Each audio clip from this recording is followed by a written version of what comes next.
Pemirsa, Anda kembali menyaksikan Live Tribun News Update bersama saya, Rima Anggi. Presiden ke-6 Republik Indonesia, Susilo Bambang Yudhoyono menyinggung pemimpin politik yang haus masa jabatan cenderung menghalalkan segala cara untuk memperpanjang kekuasaannya. Hal ini disampaikannya dalam diskusi buku yang diselenggarakan oleh Kedutaan Besar Republik Indonesia di Tokyo pada Jumat 7 Maret 2025. Adapun kegiatan ini berlangsung secara hybrid, luring, dan daring. SBY awalnya mengatakan berdasarkan pengamatannya bahwa seorang pemimpin haus masa jabatannya cenderung tergoda untuk memperpanjang masa kekuasaan. Semua cara bakal ditempuh termasuk mengubah konstitusi. SBY menyebut langkah tersebut tentu ada yang berhasil dan juga sebaliknya. Namun kekuatan yang absolut itu pada hakikatnya selalu ditolak dimanapun.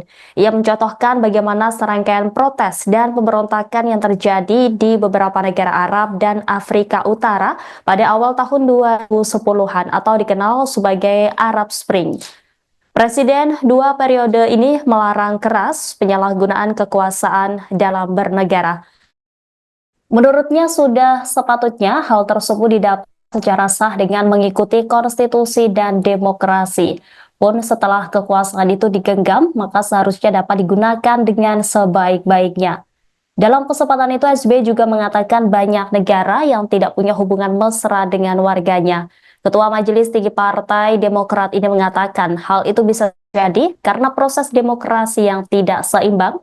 Jika proses bernegara dapat berjalan seimbang baik dari sisi pemimpin maupun rakyatnya di tanah Ibu Pertiwi misalnya, maka cita-cita menuju Indonesia emas tentu sangat mungkin digapai.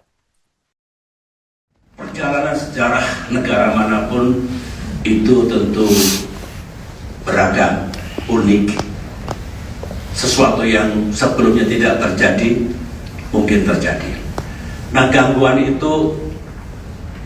terhadap demokrasi itu bermulanya, my own observations.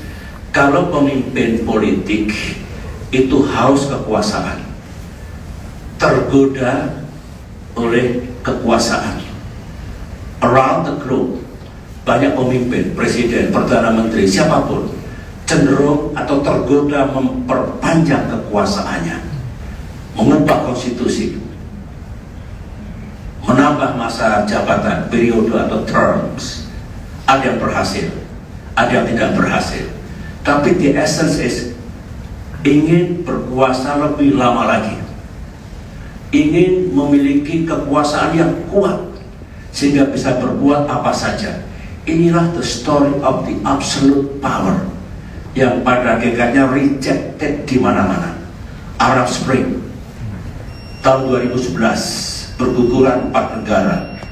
Hosni Mubarak dari Mesir, Muammar Gaddafi dari Libya, Ben Ali dari Tunisia, Ali dari Yemen. Kebetulan saya pernah bertemu dengan 4 tokoh itu. Mengapa rontok?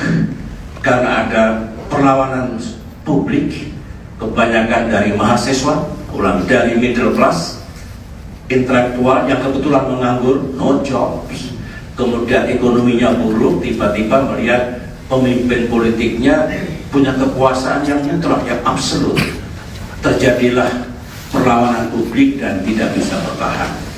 Jadi cerita ini pada hakikatnya kembali bahwa ya makin besar kekuasaan itu sebetulnya akan menimbulkan masalah. Power tends to corrupt. Absolute power tends to corrupt absolutely. Itu peringatan untuk siapapun who is holding power. Jangan melaksanakan penyalahgunaan kekuasaan atau abuse of power. Power harus didapatkan secara sah. Follow the constitution, follow democratic way untuk mendapatkan power. Setelah power didapatkan, gunakan pula dengan baik. The exercise of power matters. Kalau tahu konstitusi, tahu undang-undang, mengetahui nilai-nilai demokrasi, akan tercegah dia menyalahgunakan kekuasaannya. Itu. Download Tribun X sekarang. Menghadirkan lokal menjadi Indonesia.